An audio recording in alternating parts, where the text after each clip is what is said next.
So, kumusta mga kaibigan?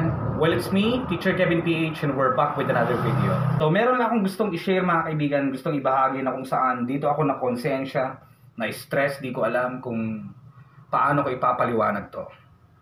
Experience ko to bilang isang computer and printer technician. Recently, merong pumunta rito na isang tatay na nag-aalala para sa kanyang anak dahil nasiraan siya ng printer. May dinala siyang printer dito na lumang Canon E400 series, E410.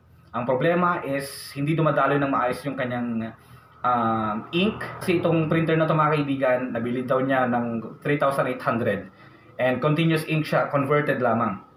No printout siya mga kaibigan, no? At eto, dinala niya dito. Chinek naman natin. Sinubukan natin mag-power cleaning. Umakyat naman yung kanyang ink, no, mula sa tank papunta sa may cartridge. Pero may problema sa kanyang cartridge. Yung cartridge niya parang mixing colors na rin. Di ko alam kung lumawak na rin siguro ang butas nun, no? Nagbi-mix-mix na yung kulay. Walang yellow color, tapos sa magenta naman, kung magpiprint ka ng kulay red, ang lumalabas purple. Sinabi ko na kay client mga kaibigan na parang kung gugustuhin nyo pang magpalit ng bagong cartridge, parang impractical na rin i-repair yan.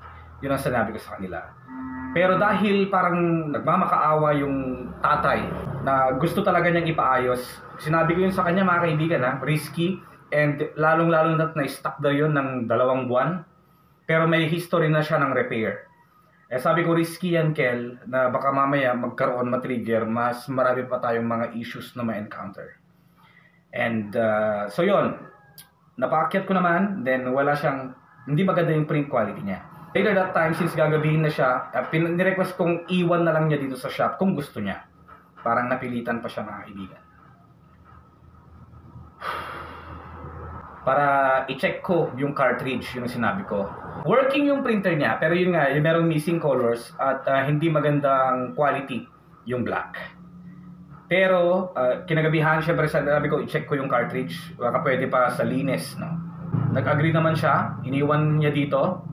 Habang inooperahan natin, sinecheck natin yung kanyang cartridge, nagkaroon ng panibagong error. Habang tayo ay nagpa-power cleaning, nagkaroon ng error na very common sa mga ganito, which is yung chip problem, yung EEPROM chip problem para sa Canon E400. Hindi kasi yun resetable. Instead, mag-replace tayo ng bagong chip, EEPROM chip. Okay, after that time, I immediately sent a message kay client, no, na Kele, may nagkaroon pa ng panibagong problema. Yung printer hindi natin magamit ngayon unless mag-replace tayo ng panibagong cartridge. At ang pinakamalala sa lahat, sinabi ko sa kanya, meron na rin problema sa isa sa kanyang mga chips, which is yung EEPROM chip na kailangan nang i-replace. Yun ang sinabi ko. Tapos yon, mga kaibigan, nagsimula na yung diskusyon na may halong pagdududa or whatsoever, na sabi niya, okay pa naman nung iniwan namin sa'yo, ba't nagkaroon na ng error, ba't di ka na makapag-print?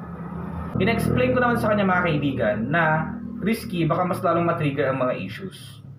Pero siya kasi parang nagmamakaawa, na awang-awa daw siya sa anak niya na walang sariling printer. Nagigiprint lang sa labas, gastos. Given talaga yon. So, inoperahan natin yon. That is my mistake. Hindi ko naisip agad na baka matrigger nga lalo at lumabas pa yung ibang issues. Sa gabing yon, habang nagpa-power cleaning tayo din sa may printer, kasi nga, yun nga, ink not flowing well. Na-check ko naman na yung cartridge. Nilinisan ko, the moment itetest ko na, biglang nagkaroon ng error. Pwede pa naman daw noon, nung dinala nila dito. Pero sabi ko naman, Kel, nasabi ko na sa iyo yan na pag-operahan natin medyo risky. At baka mamaya matrigger lang lahat ng mga issues. Yun yung na-trigger. Ngayon, ang bili niya sa printer is 3,800. Sinabi ko na magiging impractical na para sa atin na i-repair. Kasi gagastos ka na sa cartridge, gagastos pa tayo sa EEPROM chip. Kinaumagahan, pumunta dito yung tatay mga kaibigan. Dito ako lubos na parang nanghina.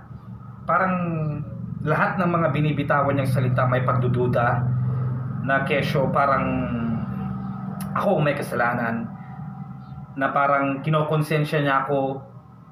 Until such time, I stand with that. Hirap ako mag-explain noon mga kaibigan, no? Lalong-lalo na yung client, dito lang mismo sa barangay namin. Ang hirap ng ganitong sitwasyon. Yung sinabi ko, kaya nga Kel na trigger lang yung problema. So Kel, upon observation, upon checking the unit naman, is doon natin na-encounter yung problema. Which will make it impractical. Hindi na natin pwedeng paganahin yan. Kasi luma na rin yung printer nila mga kaibigan. No. Repair cost nun, aabot ka na ng kalahati doon sa brand new price nun. Pero yun, ganun pa rin siya magsalita na parang kinokonsensya niya ako na parang kesyo pwede naman to noon, bakit nasira? Okay pa naman noon, nakakapag-print naman, bakit nagkaroon na ng ganyang error? Kaya nga, na-encounter natin yung error while checking and observing the unit. Yan yung bagay na hindi maintindihan ng mga clients. Ang alam siguro ng ibang mga clients dito once na pina-repair nila, for example, may na-encounter silang issue, once na pina-repair dito, kuha agad, okay na. No, if possible, ino-obserbahan pa yan ng computer technician. Sa ibang mga clients natin dito, mga kaibigan, no, tandaan nyo po, especially kung magdadala kayo ng lumang unit, meron at merong ibang errors yan na may encounter ang technician na hindi nyo na malalaman, na hindi na sinasabi ng technician dahil nga ang focus na lang doon, no, is yung parang kung ano yung na-observe mo bilang client, no, na issue. Yun lang ang focus ng technician. Pero minsan hindi na sinasabi ng technician na ma'am, meron pang ganitong error, na ma'am, sir, meron pang ganitong error na na-encounter, meron pang ganitong problem. Hindi na sinasabi ng technician. Basta ang mahalaga, maayos pa ulit. Hindi na yun kasali sa babayaran mo, no. Parang ang babayaran mo na lang is yung na-encounter mo na issue bilang client.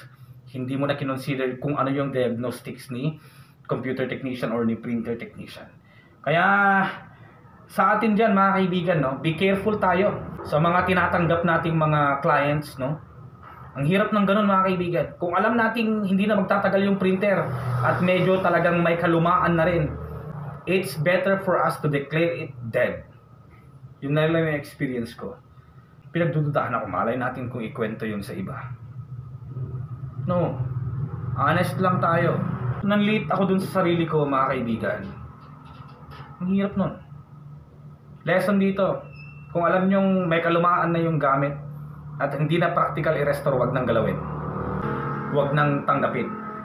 Yun lang, gusto ko lang ibahagi. Maraming salamat sa inyo mga kaibigan. See you next time.